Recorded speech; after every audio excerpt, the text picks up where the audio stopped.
work and on appearing professional, that she felt, rather than saw, the girl's hands wrap around her throat. She jerked back, shocked, and the stethoscope clattered to the floor. She had received staff training in handling patient aggression, but it had concentrated on de-escalation and intervention before the patient acted out. Nothing had prepared her for this.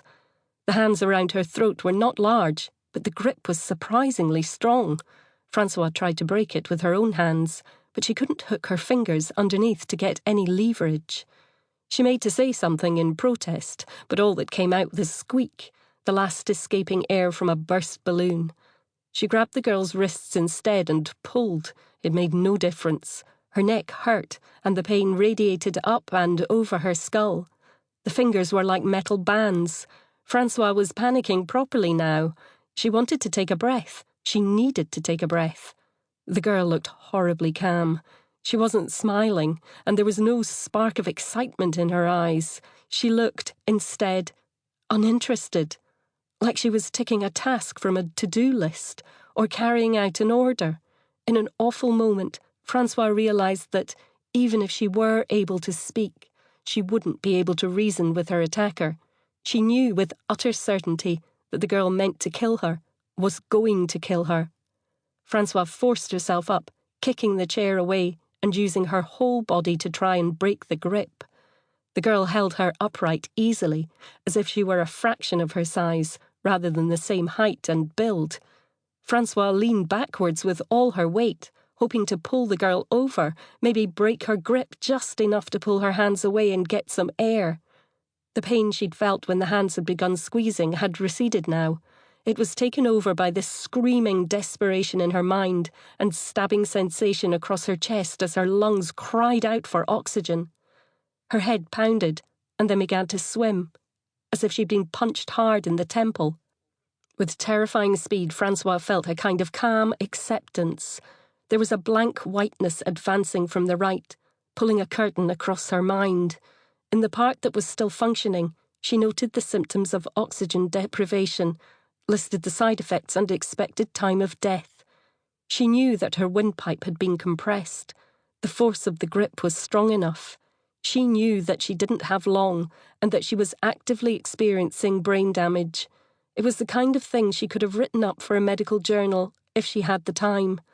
There was never any time, though, the days bleeding together in one long helter-skelter ride. She was going faster and faster. The lights were blinking on and off. Then the curtains swished fully, and all was white. Pure, blinding white. Chapter 1.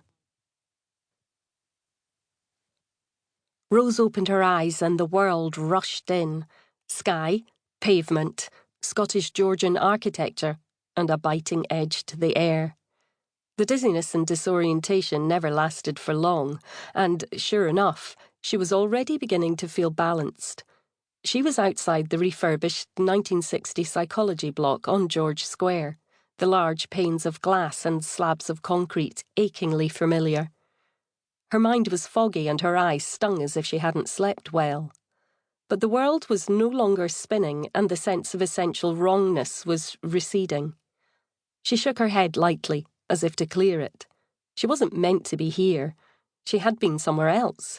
She had been inside, she was almost sure, or she'd been watching people who were inside, somewhere very clean and white, and with a big curtain which swished on its track. A group of students walked past her and into the building. Their laughter was too loud, and it grated against her nerves, but it made something click. She was Rose MacLeod. She was a student. She'd been asleep in bed, or maybe she'd been watching a television drama, but then she'd passed out and lost a chunk of time. That happened. She did the usual post-blackout check, digging into her pocket and checking the date and time on her mobile phone.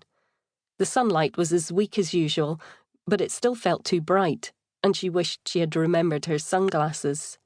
Of course, she couldn't actually remember leaving the house. One moment she had been in bed, she was almost sure she'd been in bed, stretching out and feeling the covers slip and slide over her body. And the next, she had simply arrived here, in this place. She had her rucksack, thankfully, and her notepad.